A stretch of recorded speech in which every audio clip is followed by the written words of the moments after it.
Дорогие дамы, господа и иные формы жизни, всех приветствую. В грядущем видеоматериале поговорить хотелось бы о произведении, которое вы могли лицезреть на превью к данному видеоматериалу. Собственно, разбиваем все это дело на несколько ключевых блоков. И первый сегмент — это как раз таки аниме-адаптация, поскольку является все это дело вершиной данного айсберга. И сама аниме-адаптация разделена на две категории. Собственно, это корейская версия и японская версия соответственно.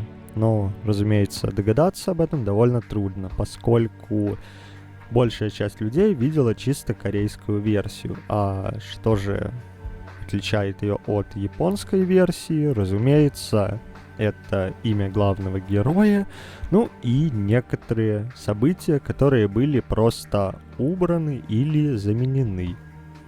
Естественно, примеров не будет, поскольку мы пытаемся избежать спойлеры максимально.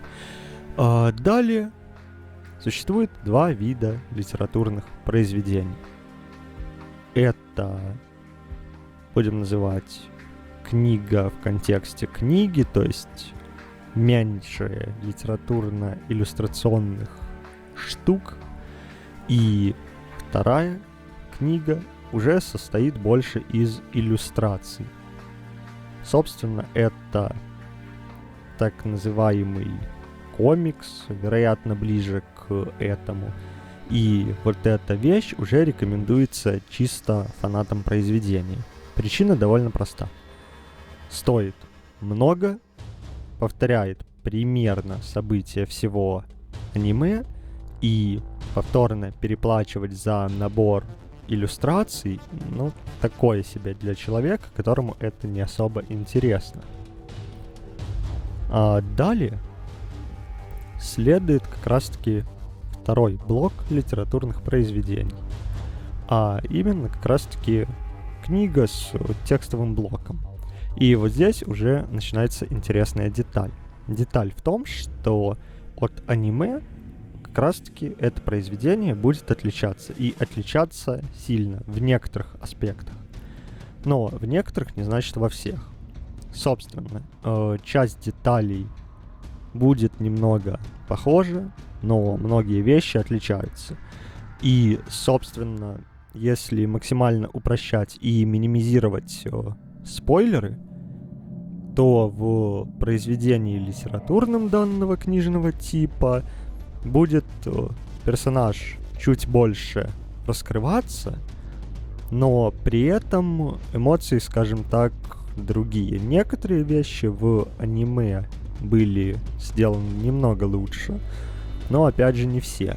И то есть, если вы, например, чувствуете себя каким-то мега-фанатом, то можете собрать вообще все вот эти блоки воедино. В другом же случае рекомендовать подобное смысла не имеет вовсе. Поскольку само произведение тяжело отнести к каким-нибудь шедеврам литературы и, опять же, рекомендуется фанатам, или чисто для общего ознакомления.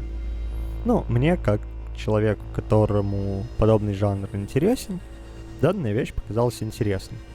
Естественно, советовать это своим знакомым я бы явно не стал, поскольку люди не особо заинтересованы в произведениях подобного типа, и смысла в этом нет. Далее. Существует также и приложение, вроде как на несколько платформ, но посмотреть, изучить возможности не было. Из того, что вообще было слышно, это то, что там всякие баги были на релизе. В общем и целом, стандартное приложение подобного типа. В общем и целом, это, наверное, все. Благодарю за просмотр. Желаю удачи и хорошего дня.